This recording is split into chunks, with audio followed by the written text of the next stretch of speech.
What's going on, ladies and gentlemen? It's Daniel, and welcome back to another video.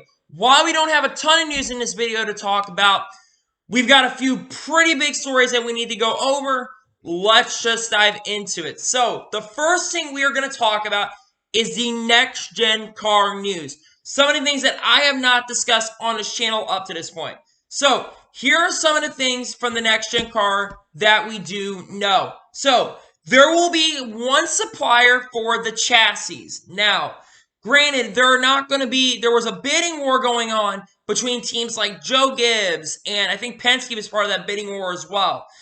But there will be one company that will be the supplier of the chassis. This company will be Technique.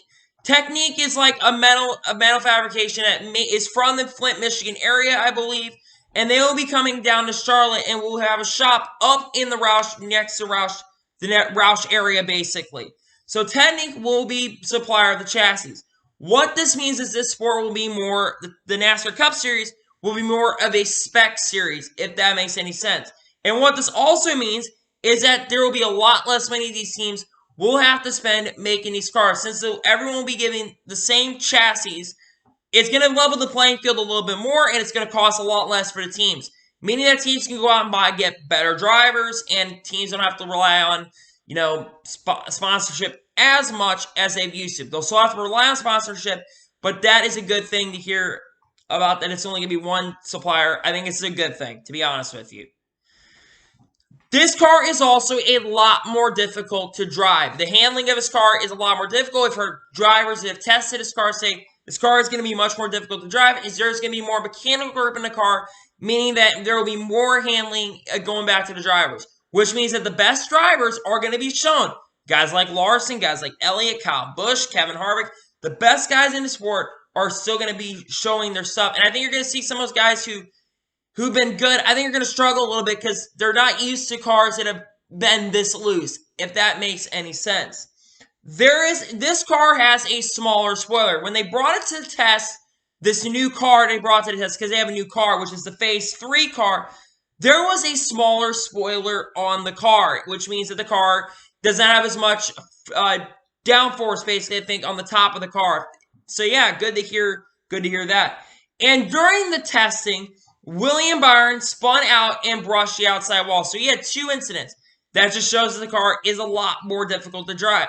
So yeah, I'm really glad to see the direction this car is going. I think this is really good for the sport. If this car does do really well, I think the next-gen car could be a success. But we'll have to see what these teams do, because please, teams, don't screw this car up. This car has been so good so far. I've liked the car so far up to this point.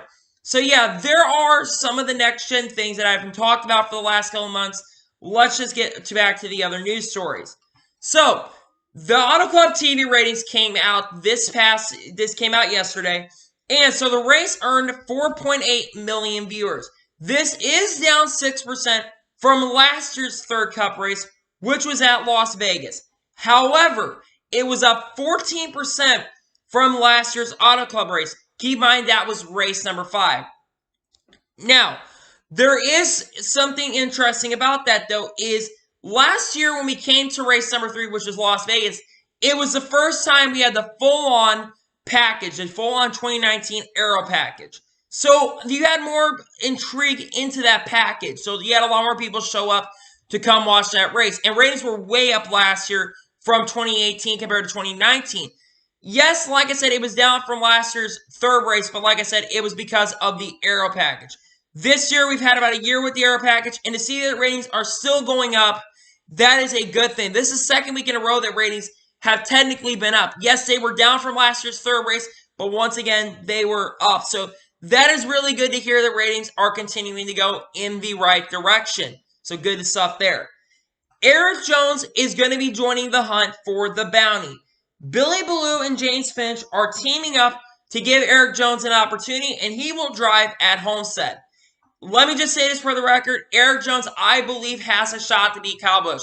Like Kyle Larson does this weekend, not this weekend, but when he does go race at Homestead, he will have a shot to beat Kyle Busch. I really believe Erik Jones has a very good shot to beat Kyle Busch. Erik Jones is one of those guys that I think can be Kyle Busch because, again, Erik Jones is a solid driver. We've seen him drive in the Truck Series, one of the best Truck Series drivers we've seen in the last 10 years. Then he came through the ranks and was one of the few drivers in Xfinity Series that could compete with Kyle Busch.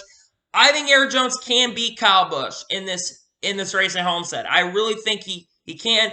And I think there's a very good opportunity that Erik Jones will get that $50,000 because I think between him and Larson, those two will be battling with Kyle Busch for the win. Larson's probably going to use a Highline. Erik Jones, I'm not sure if he'll use a Highline like Larson does.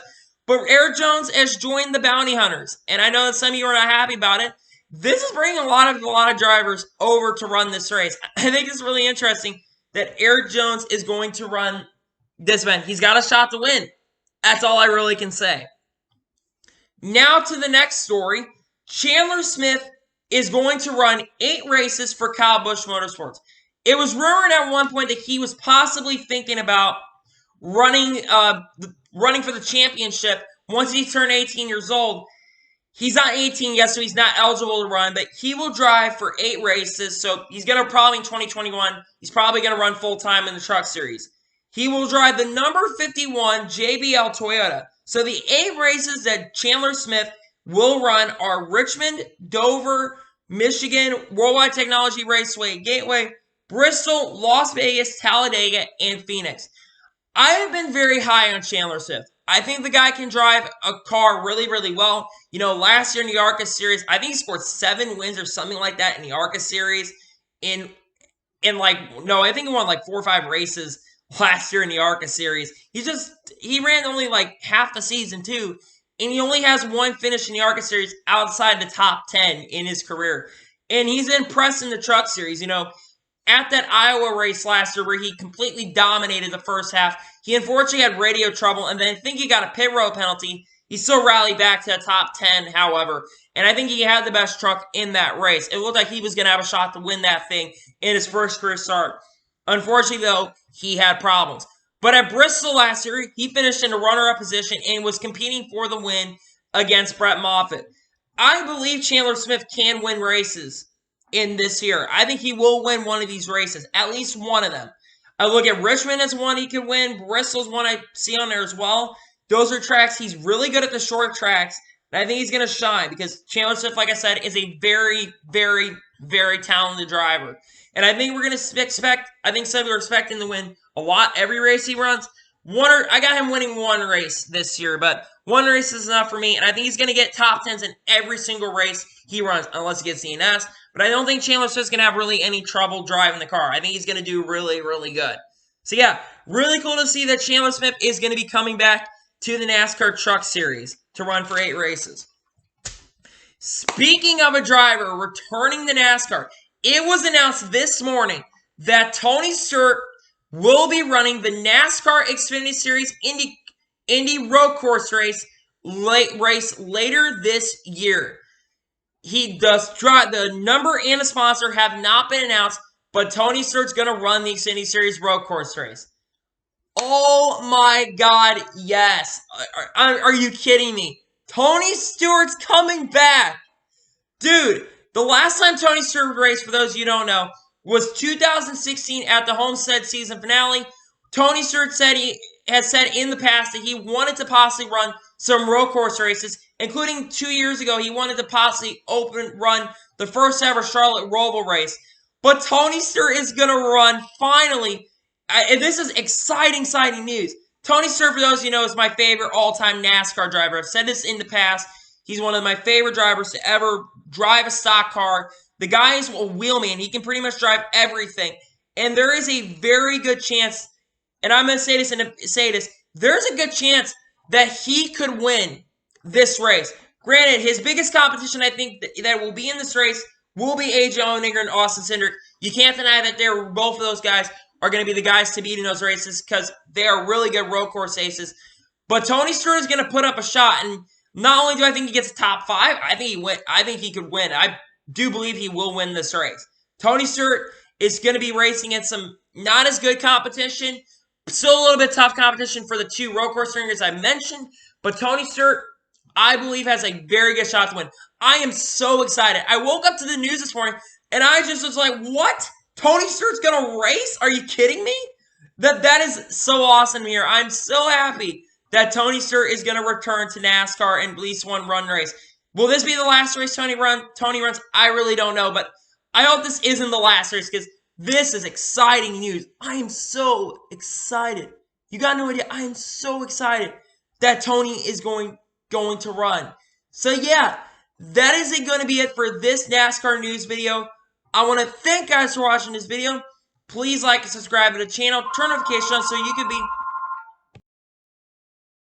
As I was saying, I had to stop for a second. Anyway, I want to thank you guys for watching this video. Please like and subscribe to the channel. Turn notifications on so you can be notified when a video does go live on my channel. Follow me on Twitter, Facebook, and Instagram. Links in the description below for that. And comment below your opinions on the return of Tony Stewart. How do you think he's going to do? Or comment below your opinions on all the things we did talk about today. So anyway, I want to thank you guys for watching this video. And I will see you guys next time for another video. Take care, everybody.